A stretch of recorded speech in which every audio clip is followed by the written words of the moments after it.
form like this, if it's a food or something. Did you go to the ashram this morning?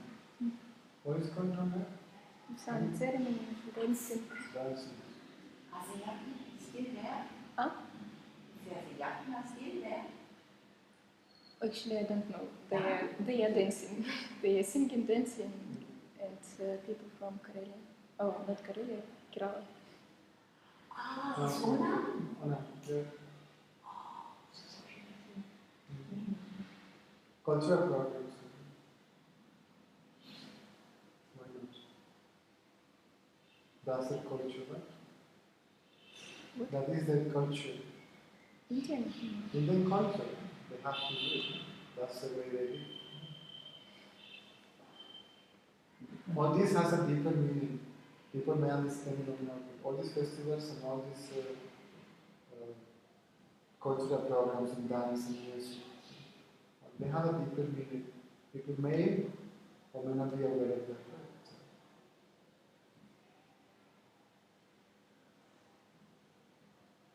So all these rituals they perform now is praying for good farm productions for the land to grow food and stuff. So the rituals are also for that purpose. And dancing, singing also helps. Dances also. Really? Yeah, the music. Right? Because it's not music for entertainment. And these performances are not for entertainment. They are entertaining at the same time, but they are not for entertainment. All of them have a deeper meaning. All of them are connected with spiritual knowledge. All of this is connected with spiritual. Indian culture is rich in that sense. Well, every culture in India is rich in that sense. In some cultures, in some countries may be lost. In some countries it may be lost, but in India still is alive. Especially in Kerala. And where is Kerala? Kerala is nearby. It's a neighbor state.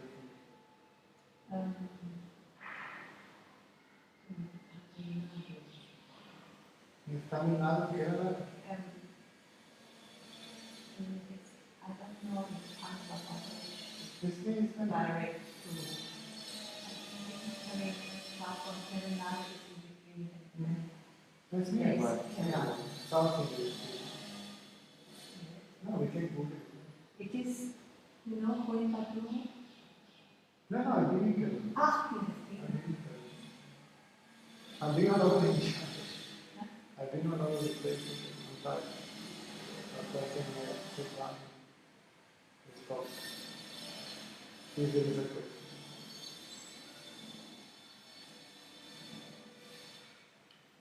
So the other day there was another performance from these guys that came from Kerala. There was so much love that we could feel.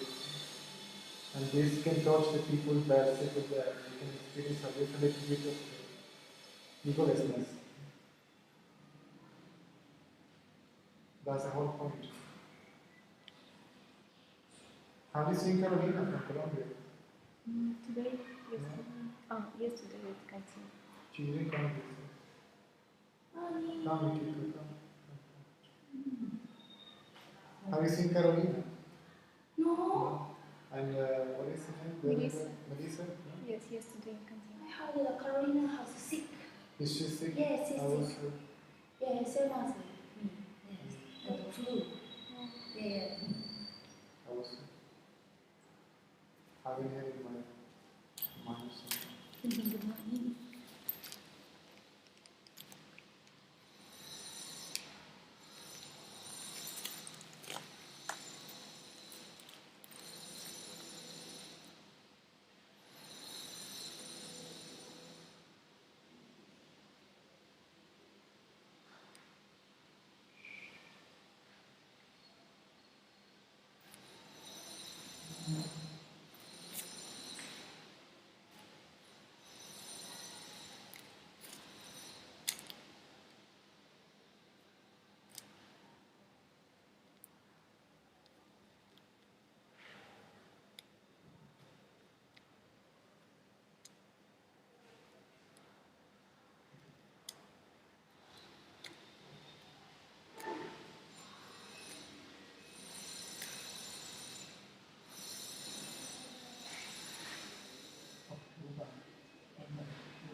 See, the eyes is next up.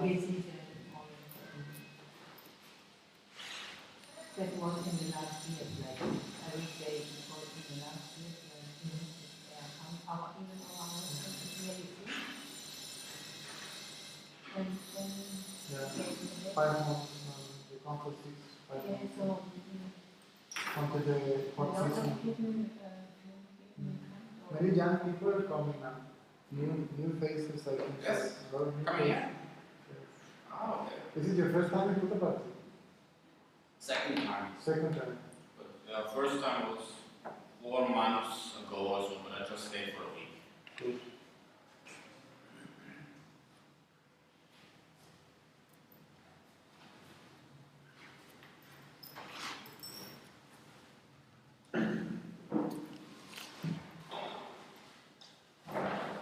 Right, and in our dormitory, I think we have 2 other Germans.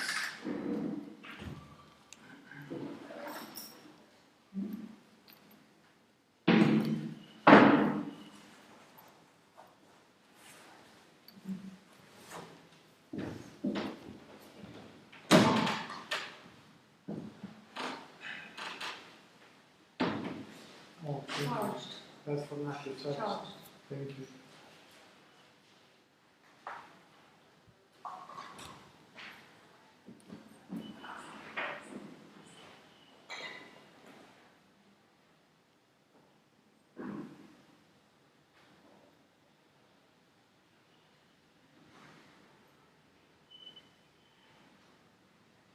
I just am busy in the morning, I cannot go to the afternoon. Sometimes I go in the afternoon.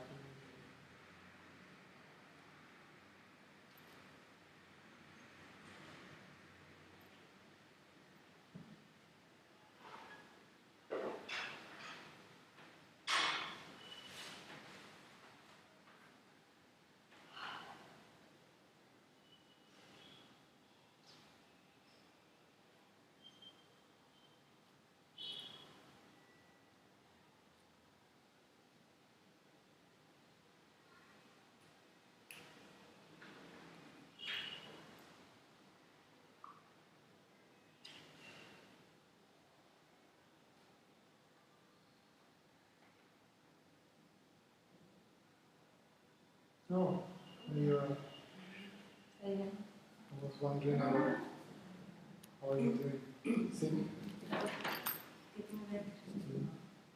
Throat.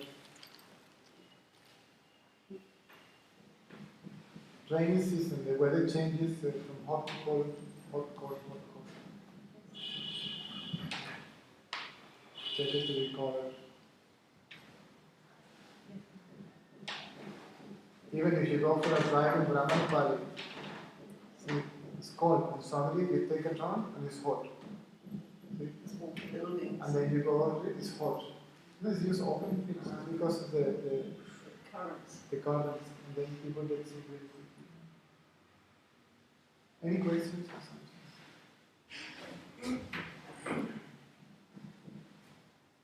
Yes, because last week you talked about the I thought, and that's the I thought is supposed to be behind every other thought. That every thought is a form of the I thought. I don't know, could you explain a little more? What does it mean that every thought is an I thought? When the thinker appears, the thought appears. Mm-hmm. When the thought disappears, the thinker disappears. The thinker is the I thought. The I think I am the body. Right? And whatever I think is connected to this idea, I am the body. I am coming, I am going, I am doing, I am not doing, I am Caesar, I am a man, I am Venezuelan, I am good, I am bad, I am right, I am wrong. Right? See, I am right, I am wrong. See? I am this, I see, all this is one movement. See? The thinker is the thought. So, okay, for example, if the thought arises, I am hungry, I want to eat, then there is the I is already part of my thought. But if the thought arises, it's a beautiful day, then I look, where is in this thought? It's a beautiful day. Where is the I in this thought? For whom is it? The idea of the removal of the I thought means I am the body. Mm-hmm. See, the whole purpose of spirituality is to get rid of this idea that our reality, consciousness itself, is limited to a particular name and form. That's the whole point. See, it's not to remove thinking as such, because we need to think. For practical purposes, we need the mind. Right? But it is your mind. What it is believed, what it is believed to be yourself. I think I am what I think. See, I think I am what I think. And what I am is not a thought. What I am is not a thought. But does that mean that there are thoughts that are not I thoughts? Yes. See, you can think whatever you want as long as it doesn't mean you. Right? I have to say I'm hungry. Right? I feel I'm hungry. Right? But there is no identity with the body. Right? The body is hungry, not you. You don't eat. You don't sleep. You don't walk. You don't do anything. You are. You are just a witness. Witnessing consciousness. That's your reality. Or awareness, whatever you like to call it. So it's not to stop thinking. It's to stop thinking that you are limited to the body. Because the body is not separate from you neither. The mind is not separate from you neither. Right? It is your body, it is your mind. People say, this is my body. People say, this is my mind. Then I must be something else. Right? This is my phone. Right? If I put it there, then I am not the phone. It's mine, it's not me. Right? And this is my clothes. See? It's mine, it's not me. Right? Then who am I? So when I ask who am I, I'm questioning the idea that I have of myself. That myself, the self, is limited to this particular individual form.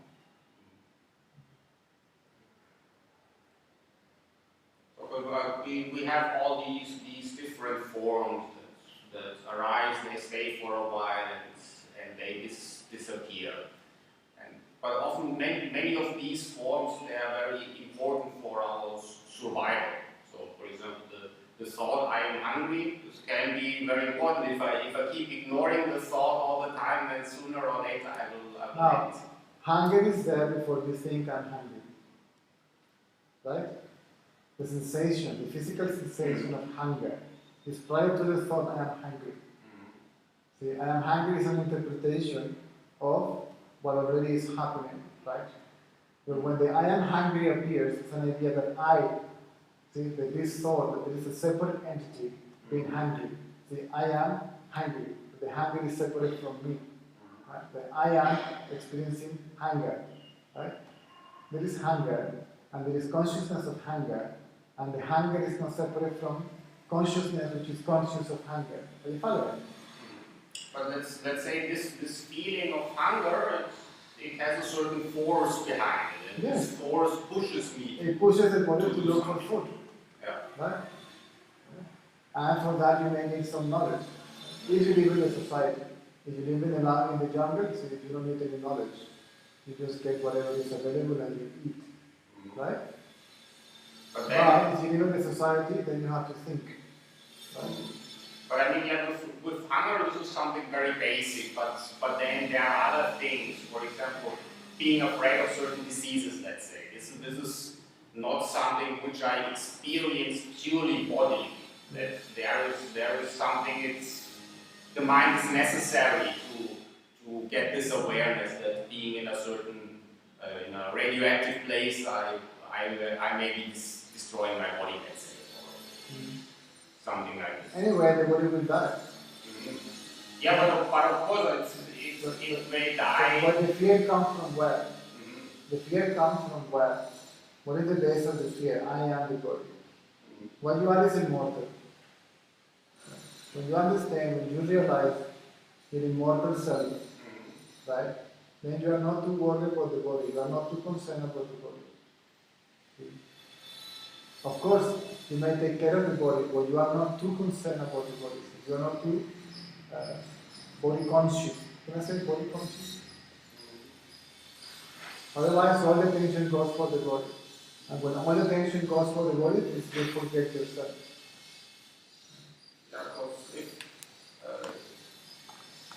if the forms that are here, if they have absolutely no value to me, because I'm the formless self behind all the forms, then it's equal to me if I live or die. Because even my living, it is just a form that can appear and disappear just like everything else. If you are the formless self, you are not concerned about living or dying. Right? If you are the formless self, the statement, I don't care if the Buddha lives or die, will not be there. Well, the statement, it would also be just a form that arises It's from not the a formless thought. self. If I die, means idea of being the body is present. The idea of being the body is present. If I die, right? The body doesn't die neither. The body just gets transformed into something else. Right? It is recreated. It changes. The form changes. It doesn't die. But doesn't that mean that there is a kind of indifference there? That the formless self is indifferent to all of this? The self is not concerned at all about the activities of the body. Because it cannot be concerned about it because it's not separate from it. See, to be concerned, you need something to be concerned about. Right? And you need two. The subject and the object. I am concerned about this. I am concerned about that. Right? If there is no I, there is no concern about anything. So that means all things, if you're concerned about something, this is just a form that arises, so the thought I'm concerned about it, that is concerned about another form. So every concern could also be just a form that is related to another form. It is a thought form. It is a thought form.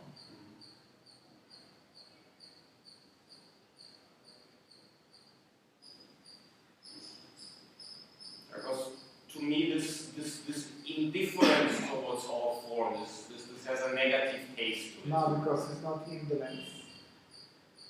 It's not indolence.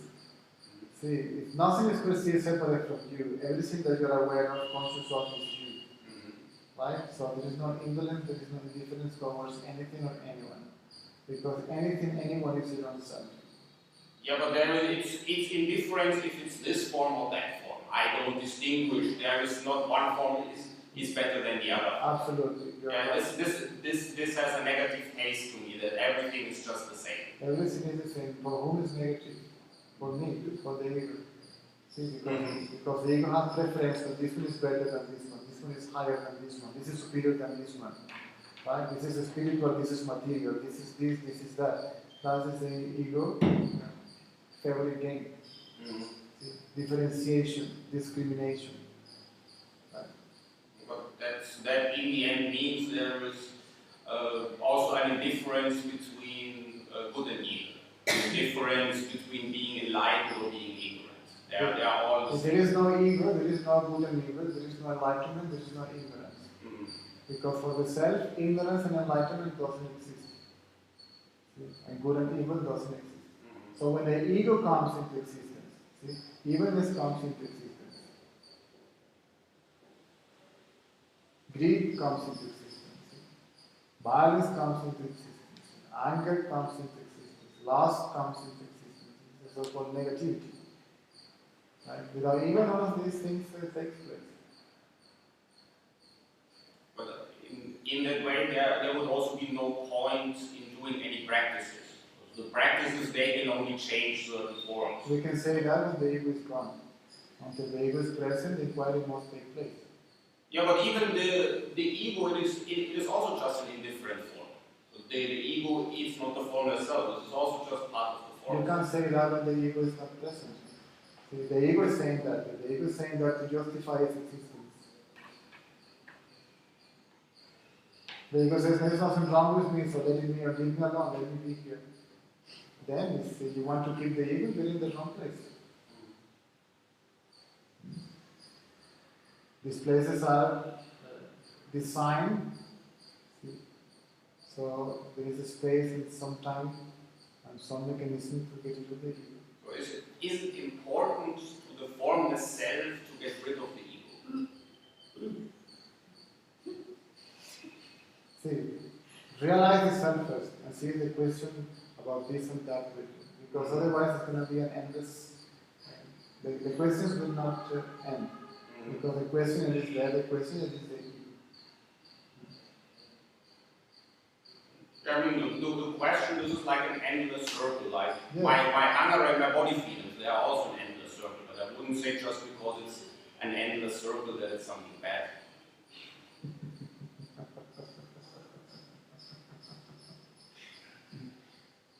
Get rid of the ego and tell me these questions will arise. First, get rid of the ego and then see what happens.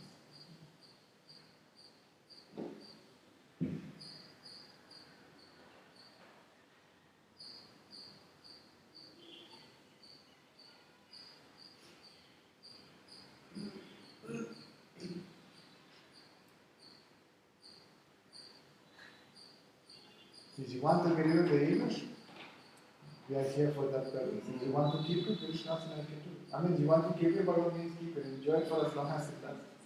I have no problem with that. I have no problem with the ego. So only the ego has a problem with the ego. Because the ego itself is a problem. An apparent problem is an illusory problem because it's an illusory self. So the ego is not a self. It's a thought.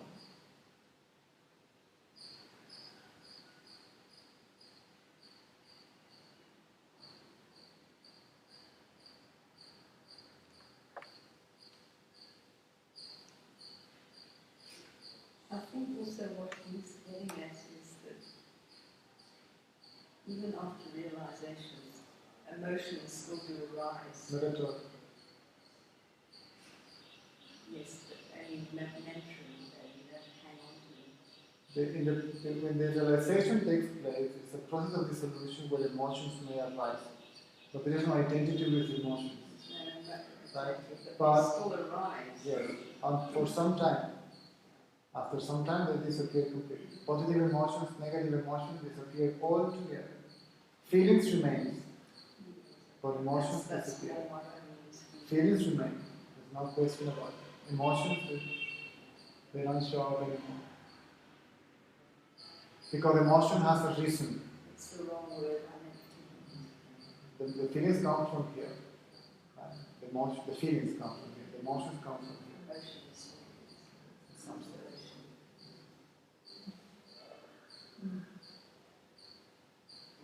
Maybe we could say that the formless self doesn't have a problem with the ego. The ego just has a problem with itself, so to Yes. speak. Yes.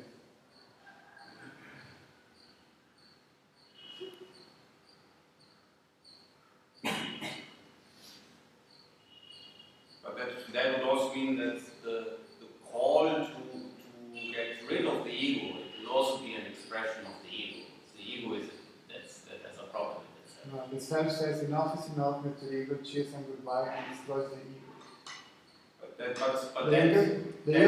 Even the search of the ego is prompted by the self. But that would mean that the self, that the formless self, has a negative attitude towards the ego. No. It doesn't accept something separate from itself. It cannot accept anything separate from itself.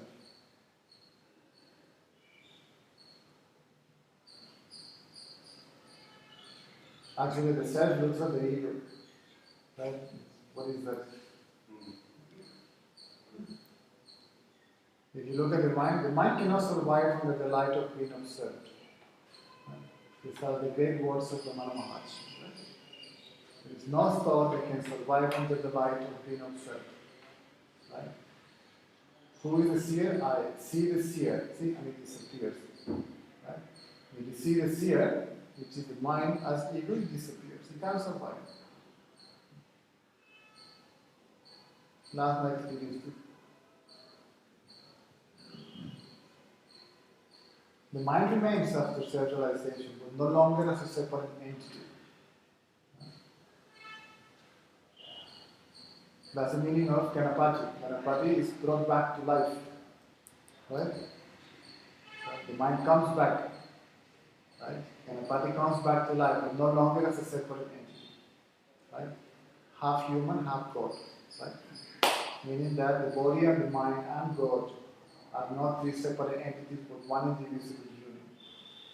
When you realize that consciousness, mind and word are one and the same, even the concept of consciousness, mind and word disappears. There's nothing that can be said after that.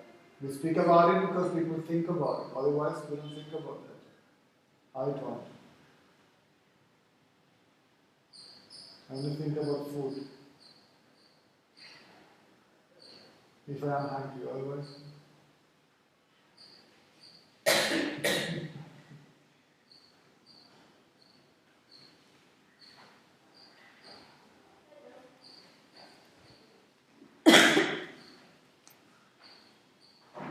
You will be surprised even how little the body needs for its survival. Very little.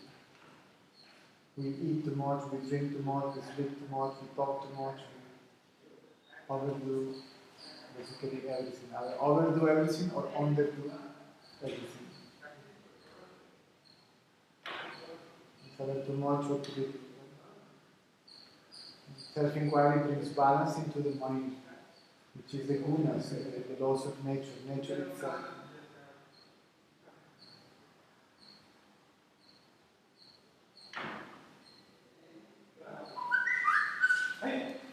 This is the Satsang disclaimer.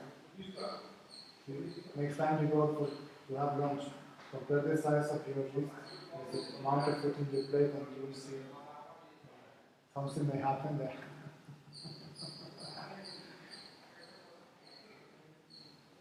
And it's tasty. And we don't even know that the stomach is already bloated, right? And then the energy that you need for daily activities is wasted completely in digestion. And then you eat, and you're tired.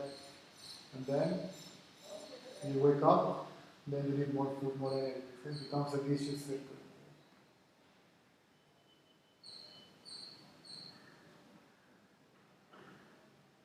A pleasure-seeking vicious circle.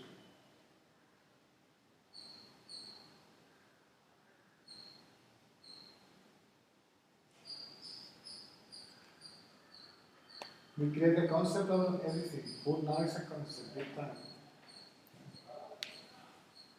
They plate like this, they collected like that, with drops of this. Who cares?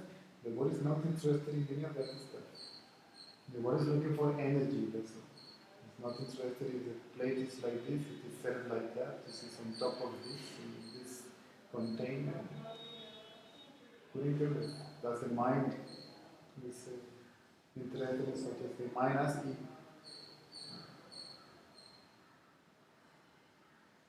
creates imaginary needs. I need. Very little.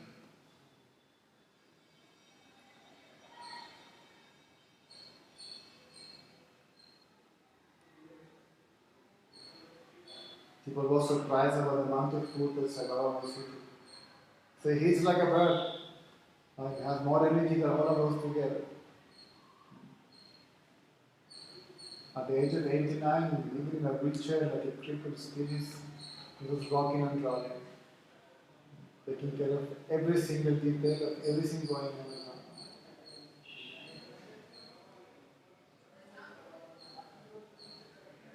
Ramana Maharshi also was well known because of that. Very little food, a lot of activity.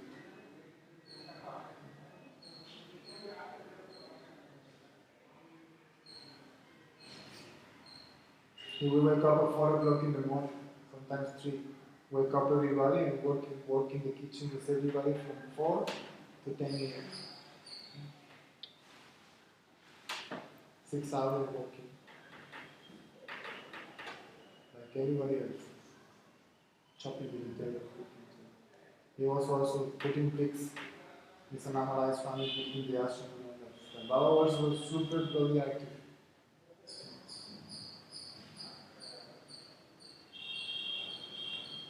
What did Ramana Maharshi say about the relation between the different types of yoga?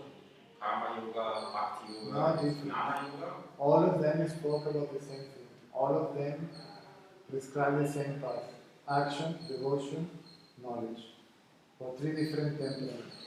Path of knowledge, self-inquiry for those who are intellectual. Path of devotion for those who are emotional. And path of service for those who are active. Even though he emphasized in the inquiry because it has to be included in the three paths. Otherwise, you develop a different kind of ego. So the self-inquiry, this is for him the meaning of Jnana Yoga, or is that again something different? Self-inquiry means is just questioning the imaginary self. Who is this self? Who is this I? Who is doing what? See, in the service is a path of action, not service.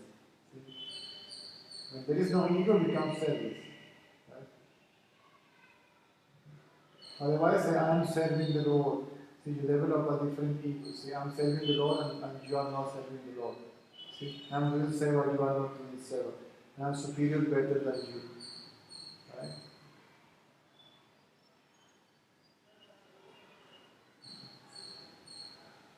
Everything is God's will. Everything is God's will. If you surrender, I surrender and you don't. See, it's another kind of ego. I am consciousness, I am that. This is just mere words. See, it's another identity, another thought form, another image of yourself that's also ego. And at the end of the day, everything will lead you to self-inquiry. Whether you like it, believe it, accept it, understand it or not. Jesus also said, deny yourself, right? Deny yourself.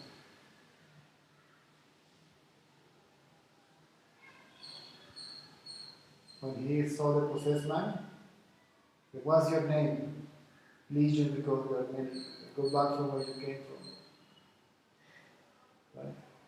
Self-inquiry is there. Make the thought. This idea that you have on yourself, whatever it is, you come back from where it came from.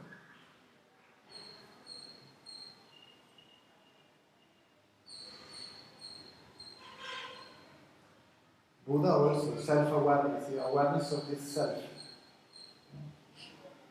Observe the observer, which is the self. And by observing the self means ego, it disappears. All masters prescribe basically the same thing. Methodology spoke about the same truth. There is no separate entity. So that means for Maharshi, the central points in, for example, Karma Yoga would be that the ego exists. For all the teachings there is no separate, independent, autonomous being anywhere in the universe. See? There is no separation, there is no truth.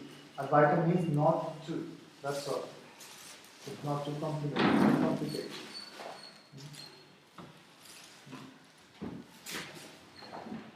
Advaita means creator and creation. See? Cause and effect. Right? Advaita is creator is creation, cause is effect. See? One of the great exponents was Sankaracharya, right? And he was driving crazy everybody with two statements. He said, Brahman alone exists. Every situation, see, the world is, Brahman alone exists, the world is an illusion. Brahman alone exists. See? And the world is an illusion. And then he says, the world is Brahman. Right?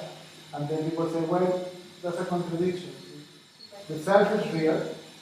Brahman means the self. And the world is an illusion. Right? Maya. And then you say that the world is the self. What does it mean? As long as you see the world as separate from the self, you call it world. Right? If you don't see it separate from the self, it is the self. An expression of the self, a manifestation of the self. Inseparable from the self.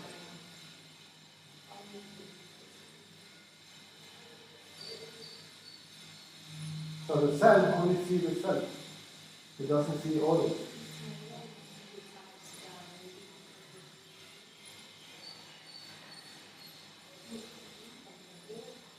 For example, the idea for reaching enlightenment in many tantric practices, it's quite different. That we have, let's say, a certain type of energy, and that this energy needs to be raised to more and more subtle levels. Did Ramana Maharshi also talk how this fits together with the other things? Ramana Maharshi disagrees with any of that. All masters basically disagree with any of that. Because everybody is concerned about energy. Right? Rising the energy, all that stuff. Even Ramana Maharshi says, don't practice Kundalini Yoga, even if it is guided by a master, is dangerous. There is the ego, and the Kundalini arises by itself, and thus it works by itself. It's smooth. So that means from his perspective, this focusing on developing Kundalini doesn't have any real benefit. Nothing. Who is going to develop the Kundalini? Most of these people that play with Kundalini, they end in mental hospitals. You don't play with the energy. Who is going to play with the Kundalini anyway? See, that's my point. Who wants to rise the Kundalini and what for? There is a belief that the Kundalini, it arises from here, yes, and goes up and up and up and up and reaches here. But there is a belief that the Kundalini then opens a hole here and then connects with a higher self. That's not true.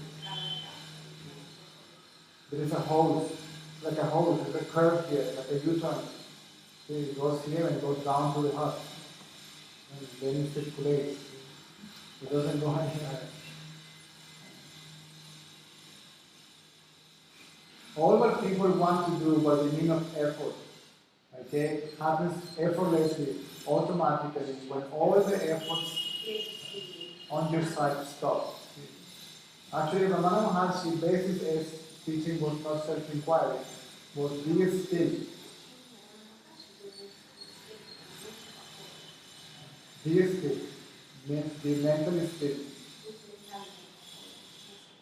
You're going to say, do this, that, or the other. Be still. But Jesus also, be still and know that you are what you are.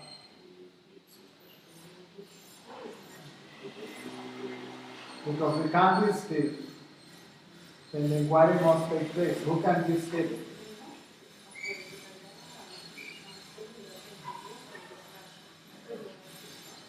And then when you look at the who, see, comes down, see, and becomes still.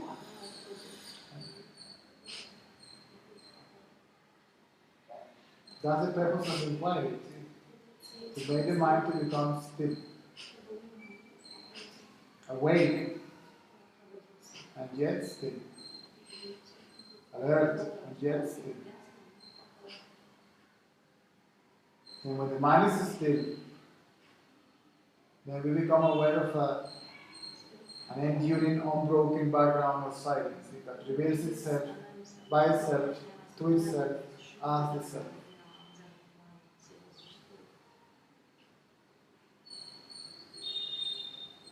Isn't that the formless self that it creates the forms, or that it just suffers the forms? Form is contained within formless, inseparable from formless. So consciousness is both the unmanifest and the manifest.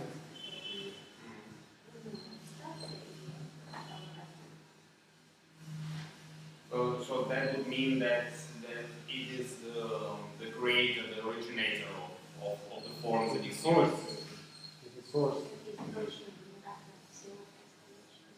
It is the source, substratum, witness, and place of dissolution of the manifestation. This is what is called witnessing consciousness. So that would mean that in theory it has absolute power over which forms arise and how long they... Absolutely. But when the manifestation arises, which is the mind, see, the mind identifies self as a God and says, I am the self. See? and is capable to superimpose that illusion on the self. This is why the self says, you know what? Enough is enough. Cheers and goodbye. Right?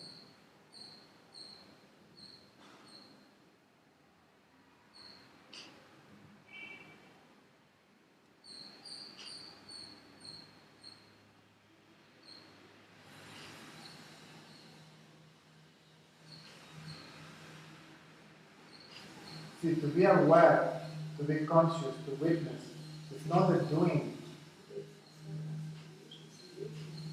It's not a practice. When a master says witness in mind, it's not telling you to do something, but to be the witnessing consciousness that you already are. But I think in a way it's against our intuition. Usually in our intuition, it seems like all these forms, they just come to us. So let's say as if the consciousness was just suffering there.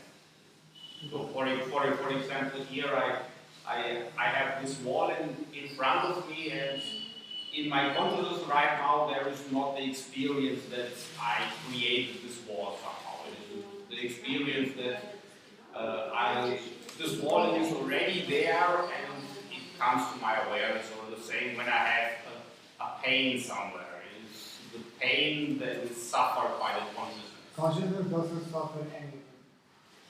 Neither experience pleasure nor suffer the pain. All that belongs to the mind. Consciousness is just conscious, it's just aware. But it doesn't suffer pleasure, it doesn't suffer pain, it doesn't only exist. It's there, pleasure and pain is there, there's no question about it. Right? Consciousness is like the space in this room. Right? I can do like this. Nothing happens to the space. It's happening in the space, not to the space, right? I can do like this, or I can do like this. Right? The space is just giving a space for this or this to happen, for pleasure and pain to take place. Yeah, but then we would say that the space, it doesn't bring them about. So if I do a movement here with my hand, it happens in space, but the space doesn't cause the movement, it's not the source of the movement. It does it, but without any intention or desire, without effort, without a need of knowledge, and without even knowing that it's doing it. Right? Because what is blowing the wind doesn't know that it's blowing the wind, because it is the blowing of the wind. See, it's like to say the ocean is producing the movement of the waves. So the ocean is a wave. So the ocean doesn't know that it's doing something, and yet, see, it's doing it. Can you see that? But it's not aware of anything separate from itself, that it's doing something.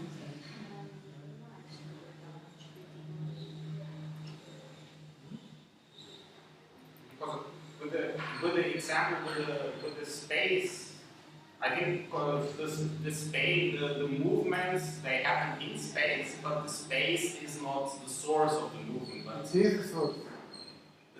It is the source. Yes, the ocean is the source of the waves. Right? They are not separate from the wave. They emerge from the wave, the ocean, right? They stay in the ocean and merge back into the ocean. And within the ocean there is a current. Let's call this current the mind. Right? And this current gets activated or deactivated. When it is activated, it produces wave. When it is deactivated, the wave disappears. See? So the ocean, the current, and the wave, they are one and the same. They are not three but one. So consciousness, the mind, and the world are not three but one indivisible unit. so why is it that it often appears to the consciousness that it's just suffering things, while in truth it is their source? It's a superimposition of the ego. It's a superimposition of the ego. Consciousness becomes what it's conscious of, it can't help it. So superimpose that on consciousness. It's called, actually, if you read the spiritual books, it's a very nice book called Advaita Bodhadika, the light of the non-dual knowledge.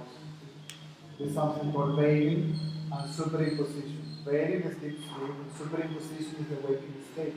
It throws that upon consciousness and covers this reality, and the consciousness forget that it even exists. Identifying with the way rather than action. But in reality, it's not suffering from anything. See? When the nature of consciousness is realized as it is, you realize that consciousness is not suffering, it will never suffer from anything. It only appears to be suffering. Right? For example, you have the white screen of the cinema show, and you project, I don't know, the ocean there. The ocean, the screen doesn't get wet, right? It appears as if it is wet, right? It appears as if it is what is projected on it. You can't separate them, right? Yeah, but the screen, it doesn't bring about the image. There is a projector somewhere else that throws the image on the screen. But imagine that the projection comes from the screen and is reflected back on the screen. Let's put it in that way. This is what happens. The mind arises from the self, right? And see, the self projects the world, see, and reflects it back to itself. So it is the source, the witness, the substratum, and place of dissolution.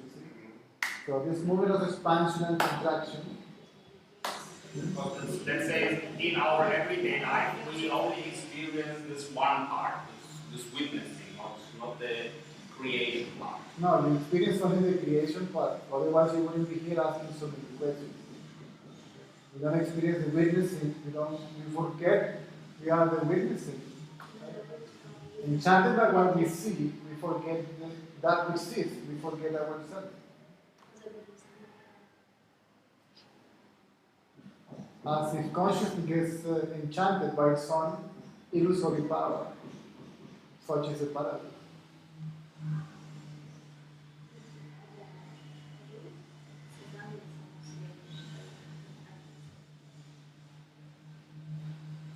That's the way it works.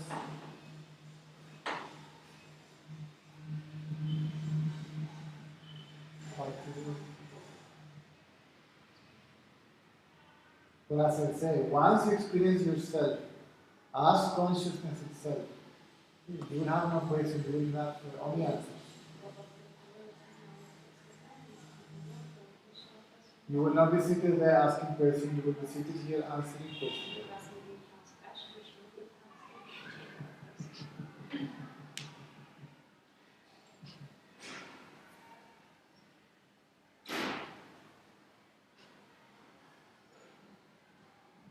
All existential questions disappear.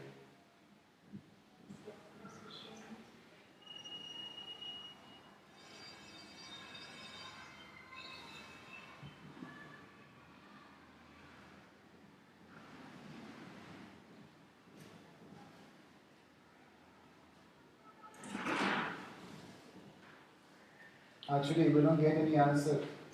We get rid of all the questions.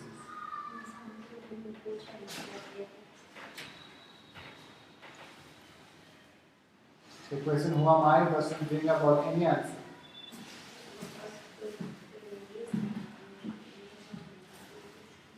If you move the questionnaire together with its question.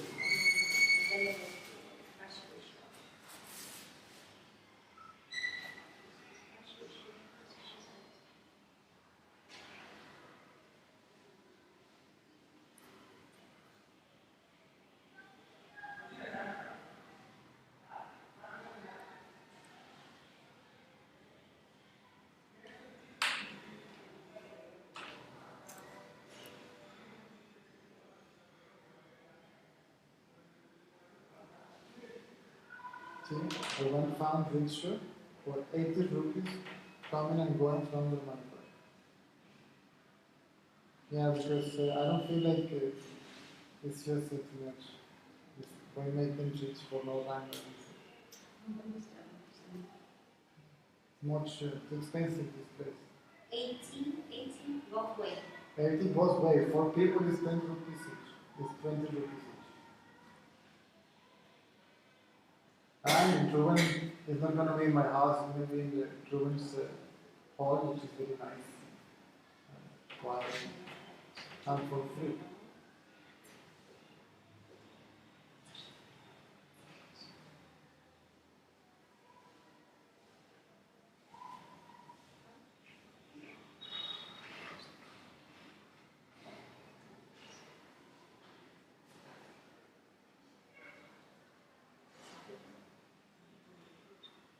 You can have it once a day, 2 times a day, 3 times a day, as many times as you want. It does just during the morning, the rest of the time is fine.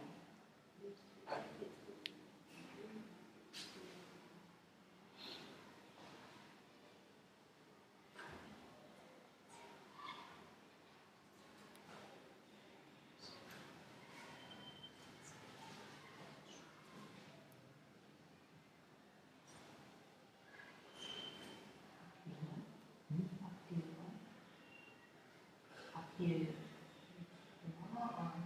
Let's see. 200 rupees. It's 200 rupees per day, 7 days a week. How much is that?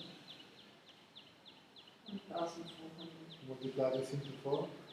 6,000. 6,000. That's the rent of an apartment.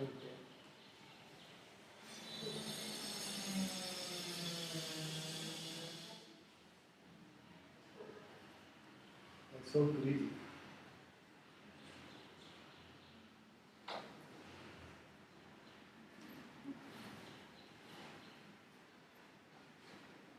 And 6,000 for you. For an Indian favor is 2,000, maximum 2,000.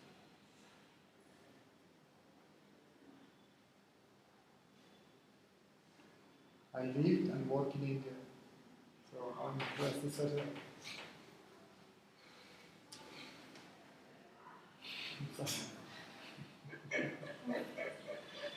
what is this?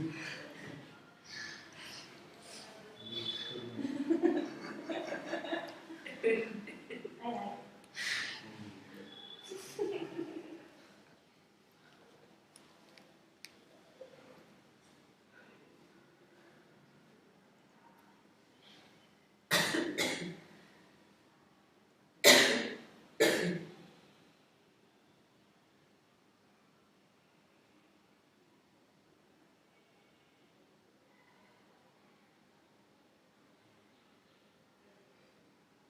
Melissa? Okay. Acabo de encontrar. Se va hoy. Acabo de encontrar.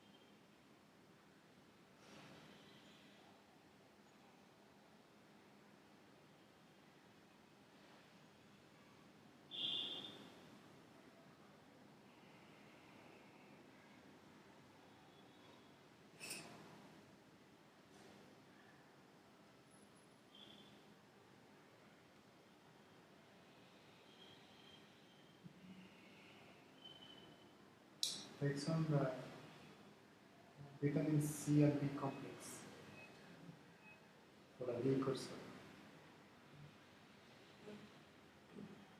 Strengthen the immune system. Drink a lot of water.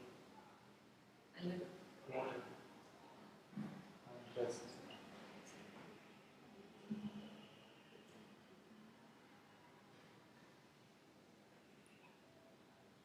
Until the body gets used to it.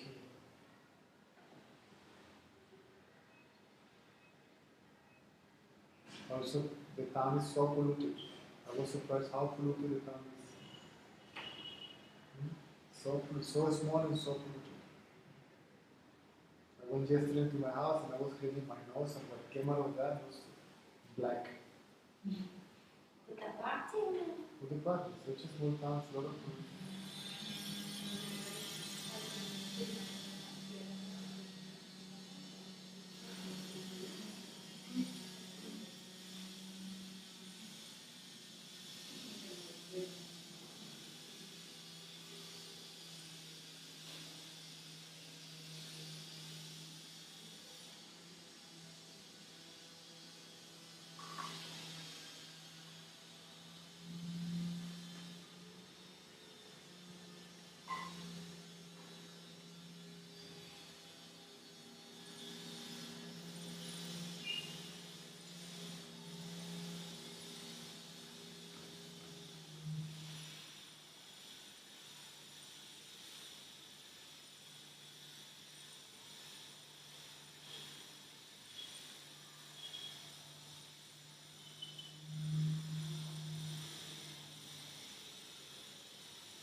Any questions?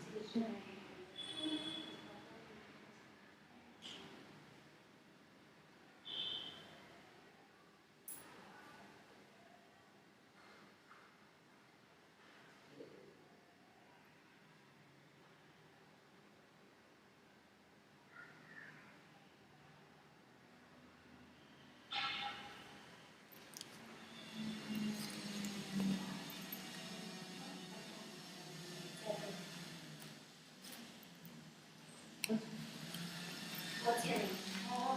My name? Caesar.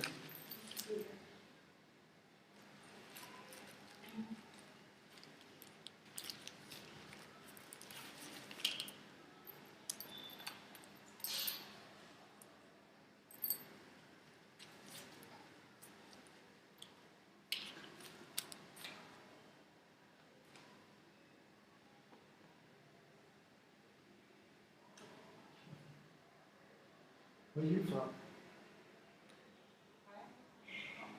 Kazakhstan, that's what I thought. I've been there. In Almaty.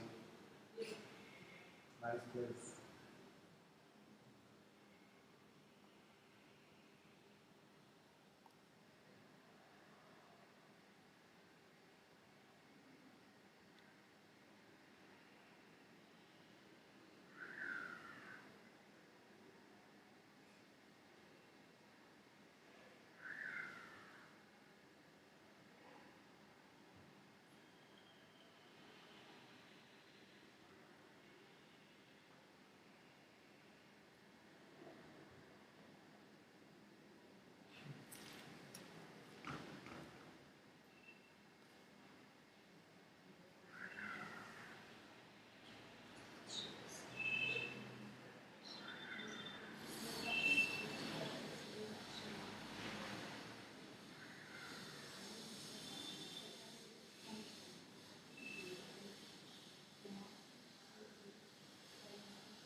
By the way, the inquiry ends when the mind is still. When the mind is still, who is going to inquire and about what? Don't spoil the stillness.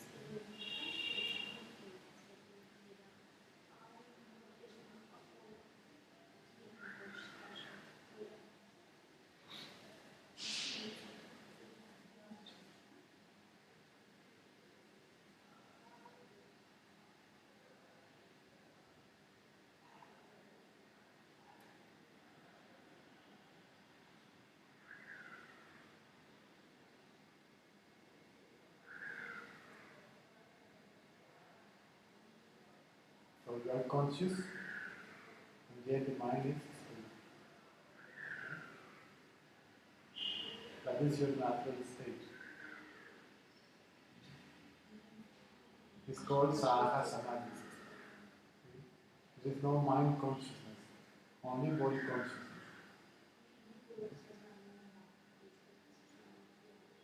If there is loss of body consciousness, it's called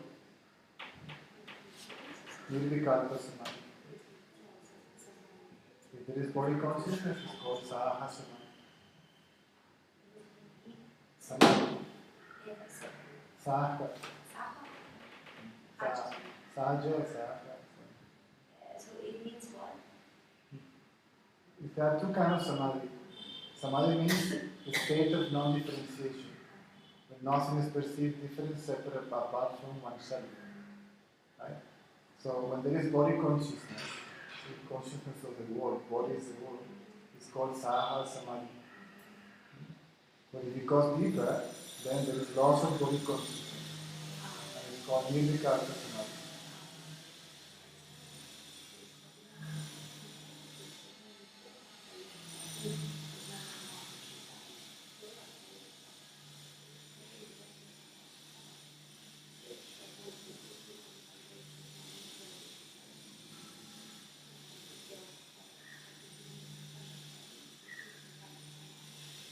It's also called Jagrat Shushupti. Awaken asleep or asleep awaken. When you are fully conscious of the world and yet you experience the same piece of deep sleep. The background of sleep is there.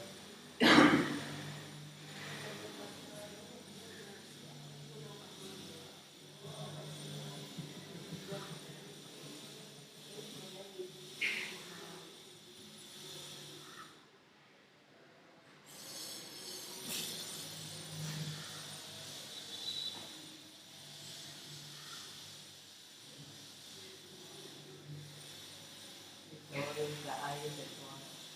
See, when the mind is still, means which is merging its sensibility, there is no ecstasy, there is no joy, right? There is nothing. It's kind of a flat experience. It's a wider face becomes also flat.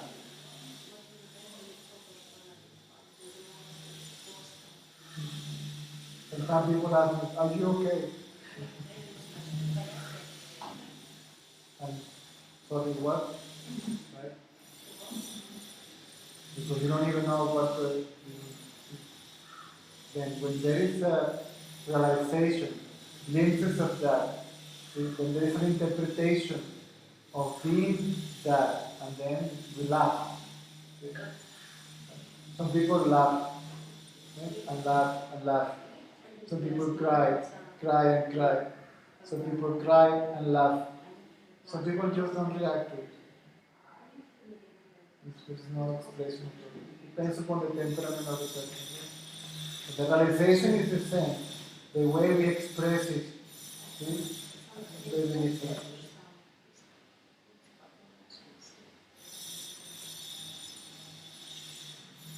So when the mind goes out, see, when the mind gets activated, see, it is joy, it is happy, it is kind, it is pure mind. That's a pure mind.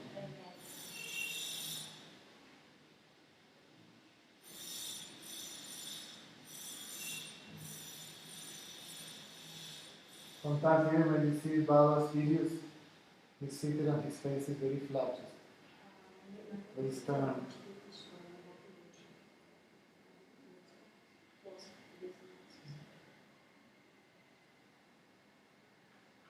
But they just publish the smiley photos.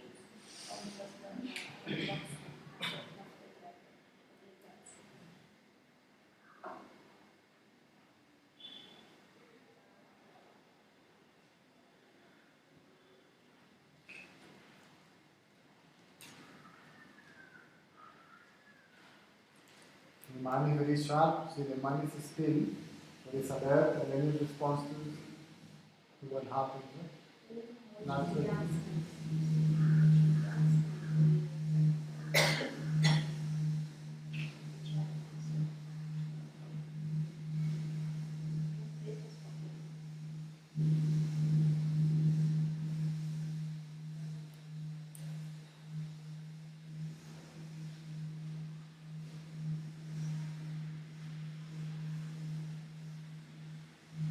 So it's not about keeping the body still, but the mind is still.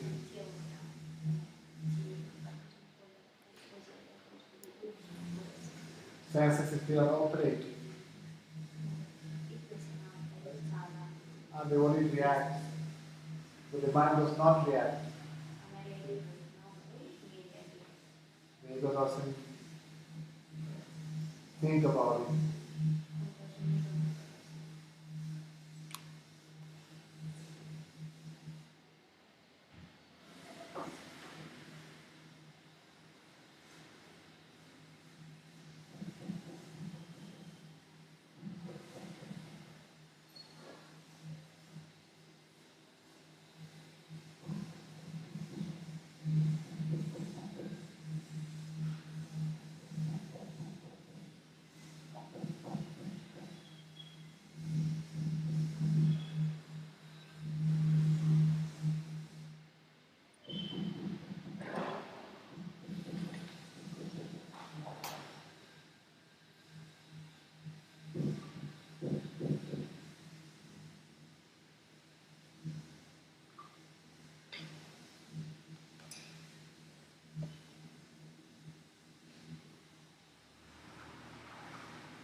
Also, when the festivals happen here, many people come and they bring a lot of stuff. And they have this money of spitting on the floor. And then this goes to the air. Breathe that, it goes into it.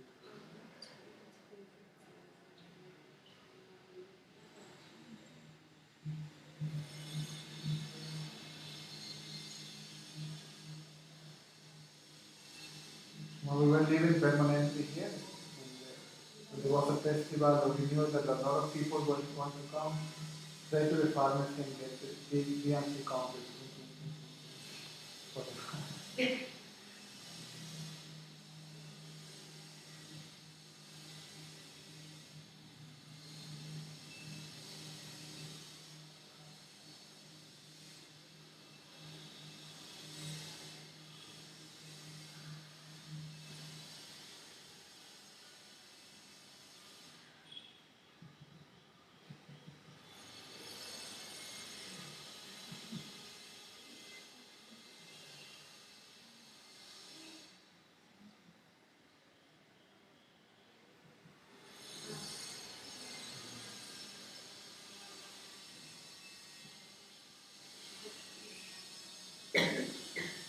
No words necessary.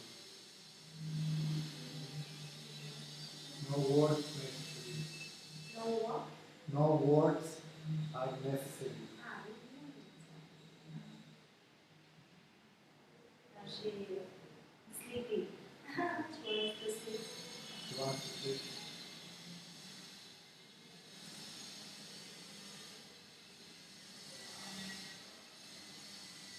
That's the reason for that. And if you are overactive and you are weak, or the mind uses sleepiness, laziness as a self-defense mechanism.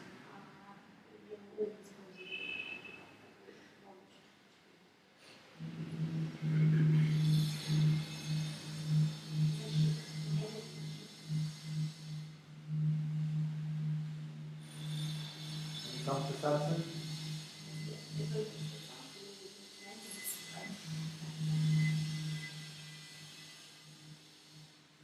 Did you witness that?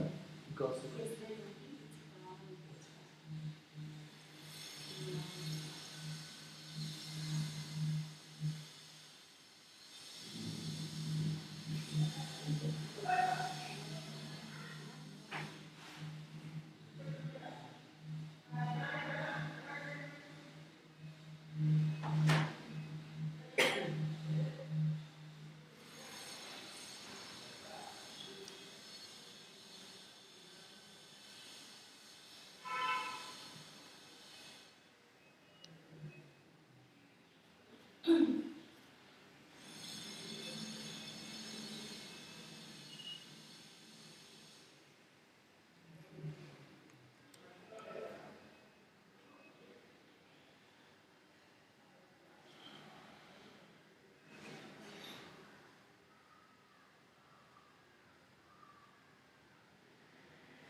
no shootings.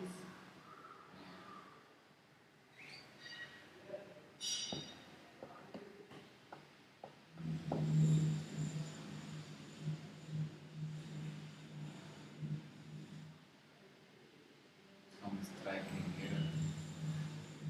Strike. Strike, something happened.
When the body gets energized,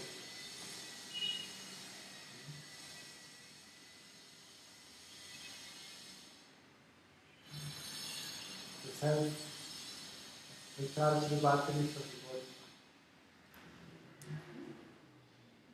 The self recharges the batteries of the body.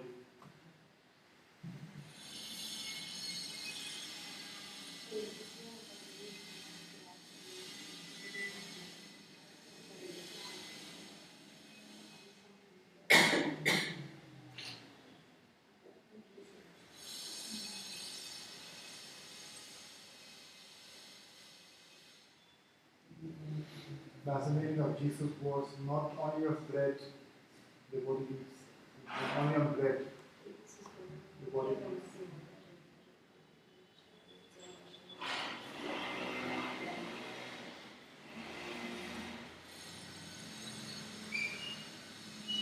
That's the purpose of sleep.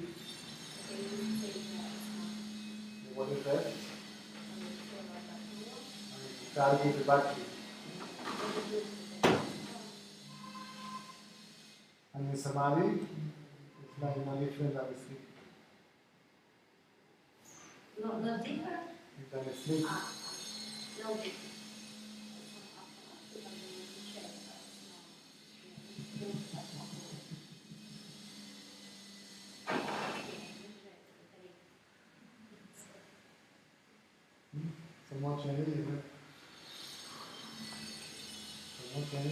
Right?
So samadhi is not an extraordinary experience.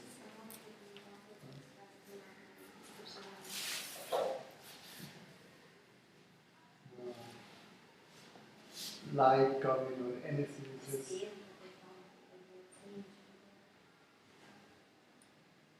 fully conscious of the world, and yet the mind is sleeping.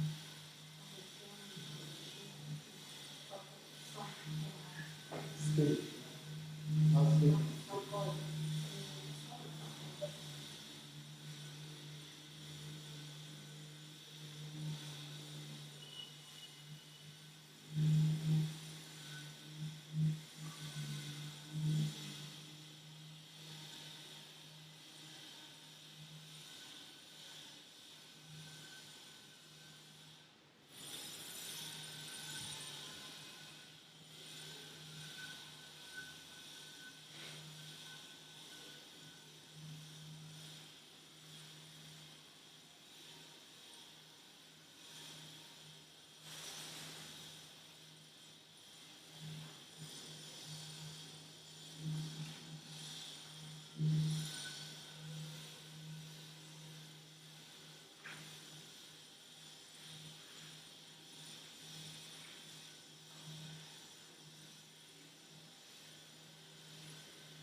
All the emotions will go away sooner or later. See, this gives more joy. Right?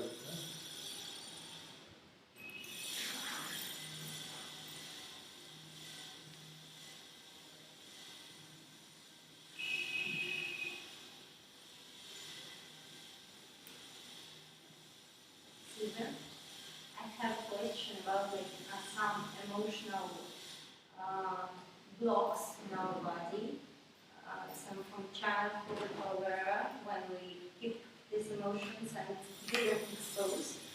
So could it help some dynamic techniques or just witness? Huh? Nothing. Something has to happen from outside, see, that will trigger that emotion. It's something will wake up that energy. Yeah, trigger, and then you should be And aware. then you just see whose emotion is it, right? And the emotion is bound to get dissolved. Not this is feeling, this is something different. This is beauty, this is tears of joy, bliss.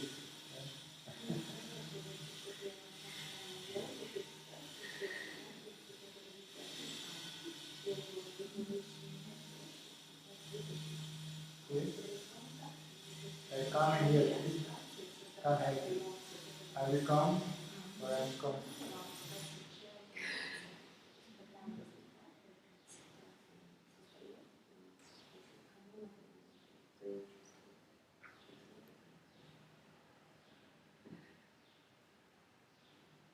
That is why it's recommended this sahasana, this natural state. Yes. It's better than it's better than the loss of body consciousness. Because if you are capable to perceive objects, and then something will happen from outside, and then the ego will jump, right? And then you can inquire in that moment. The full reaction is it, right?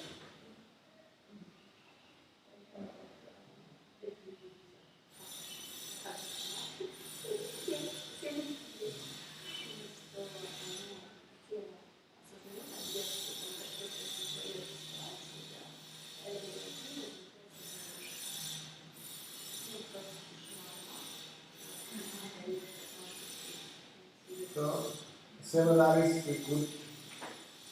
Some Sevadaris are good for that purpose. Right? Which way? To trigger your To trigger, yeah, that's. or people in the canteen. This is the purpose of all that.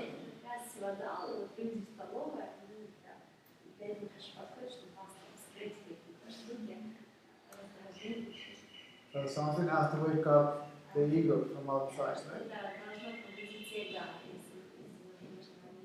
Then you become conscious of that. Become conscious of that, dissolve that.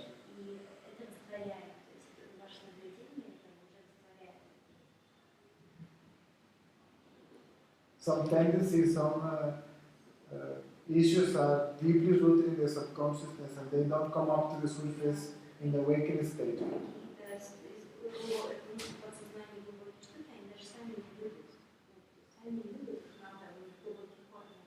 And then they show up as your dreams, not in your dreams, but as your dreams.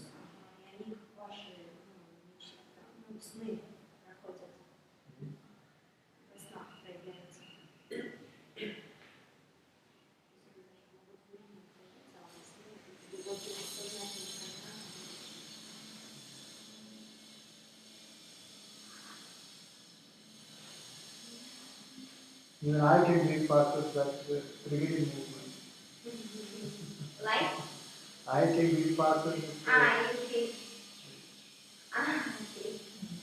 Okay. Regards? Yeah.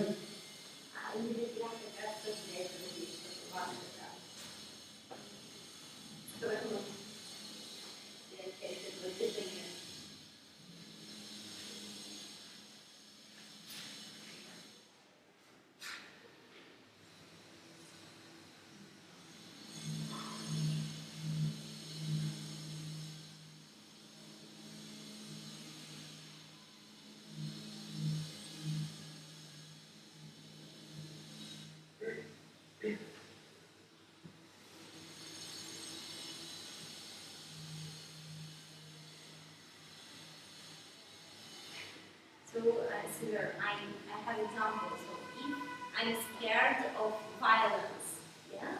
So, but I don't feel at the moment. I just know that I have some reaction. So how to clean it out, to face? Shift the attention from the feeling, from the perceived. In this case, it's the energy of violence. It's an energy movement. Am I right? The mind is energy. So mind is mixed with that pattern of behavior, right? Is that whatever it is, and then it shows up. And the attention has to be removed from it, okay? And bring it back to the seer of emotion, right?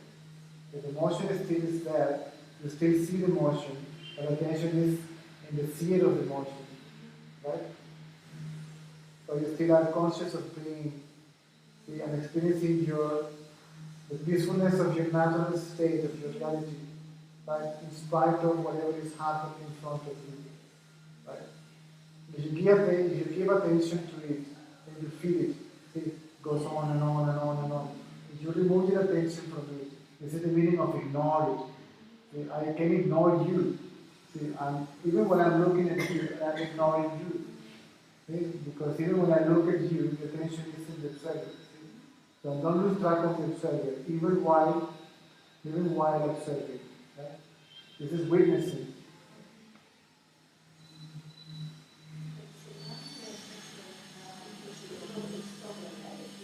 I coordinated to see.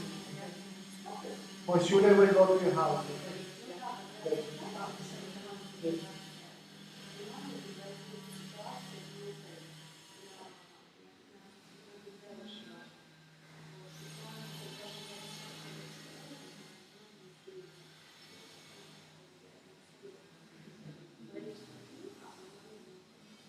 So the inquiry is that to bring the attention from the object to the subject.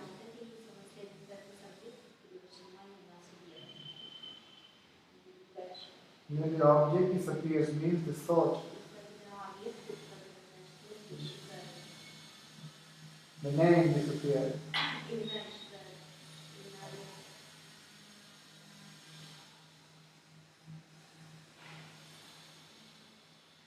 So the thought goes back to the thinker, and the thinker also disappears. That's all. Easy, right? So it doesn't matter how many thoughts appear. So you get rid of them as they arise.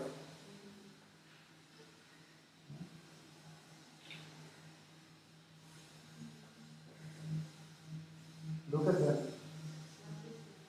And they disappear. And if they don't disappear, they don't bother you. Right?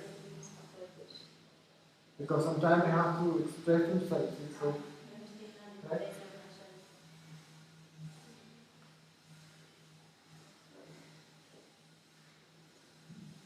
Because the quality of activity or rajas is activated in that moment, right? Okay. Witness the witness. And the activity of the mind is not bothered.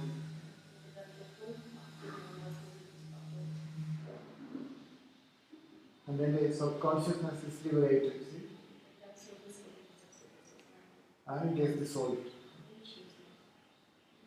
And it becomes less and less and less and less and less. Eventually all that person.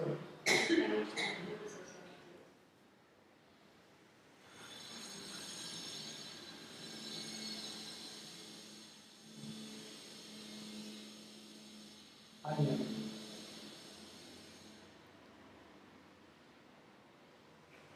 From some people. For how long are you staying? For how long will you stay? Only for 1 week. Only for 1 week. Yes, it's my first time in India. Oh, good. Are you going to travel around India or are you going back to Russia? No, I only have 2 weeks vacations at my work. Yes. Summer holidays, right? Summer holidays in Russia. Not some, but regular holidays. Job from job. From job? Yes. Good. Yes, you call it the regular.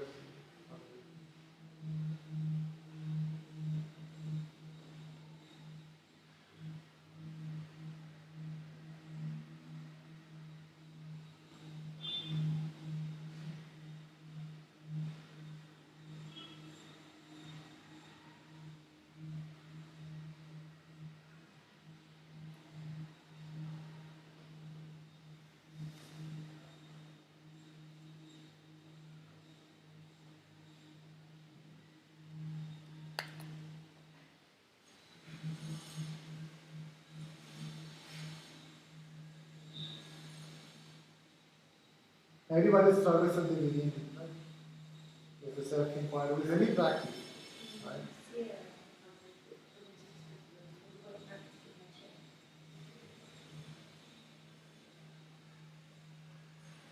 Then you become kind of an expert.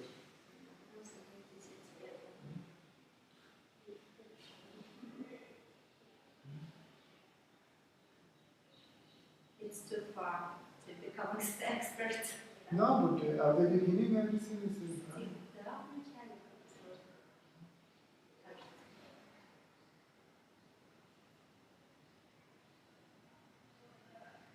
Everybody can do this. It's a matter of practice.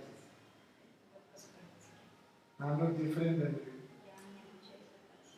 better than you. If I can do it, you can do it.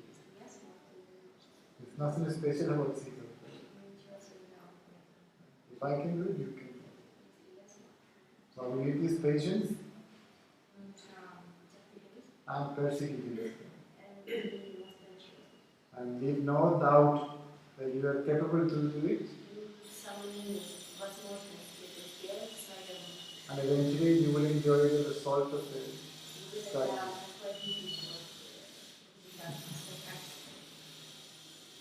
And that's the purpose of these 2 hours.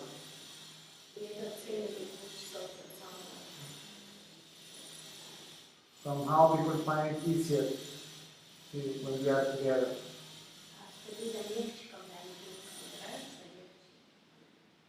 So satsang has 2 meanings. The superficial meaning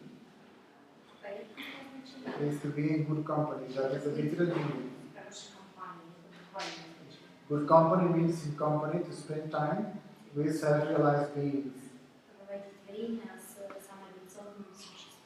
For those who realize that they are consciousness itself. And the metaphysical meaning, the deeper meaning, is to keep the mind in its place of origin. Is to keep the mind in its place of origin.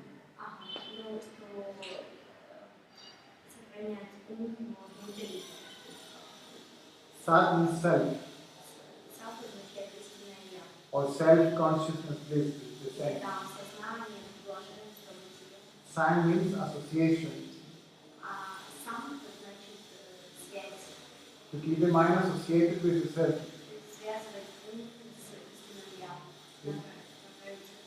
Not with the body. Because when the mind gets associated with the body, the ego arises.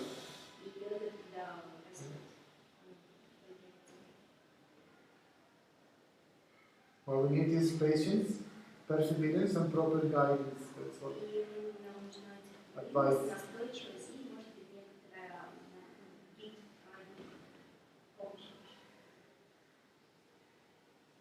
You need to make just now concrete. Like the doubter who says, I cannot do it. Yes. Who is it? Who is it? Yeah. You look at it. Who is it? You look at it. It's like the mind is like a mischievous boy. Yeah. You give it a stern look and the boy gets paralyzed, right? Becomes still, right? Give it a stern look to the mind and it becomes paralyzed. At the beginning, you may have to raise the question, who is saying so, right? If I ask you, you look at that, look there. You say, who is this man at the entrance of the body? Who is it? Who is this man at the entrance of the body? I'm asking you now. Who is it? Hey. I'm trying to explain something. If I ask you, who is this man at the entrance of the body? So the attention goes from there to there. Am I right? So the attention goes there. And when the mind comes, so who is it? So the attention goes, so you see the mind. When you see the mind, you are no longer the mind. Right? I am going. Who is going? You are looking for it. See? This is the inquiry. The inquiry is about this, who is saying so. That's self-inquiry. It's inquiry about the non-self. Right? It's better to call it non-self inquiry. Right? And it disappears, right?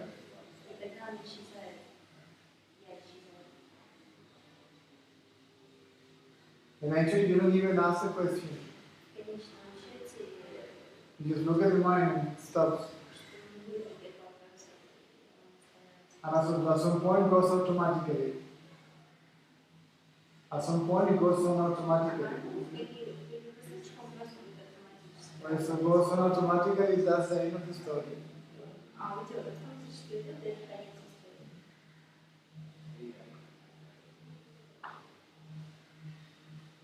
So, do we leave it for today? If you can cooperate, you spend whatever you can to pay for the rent of the home.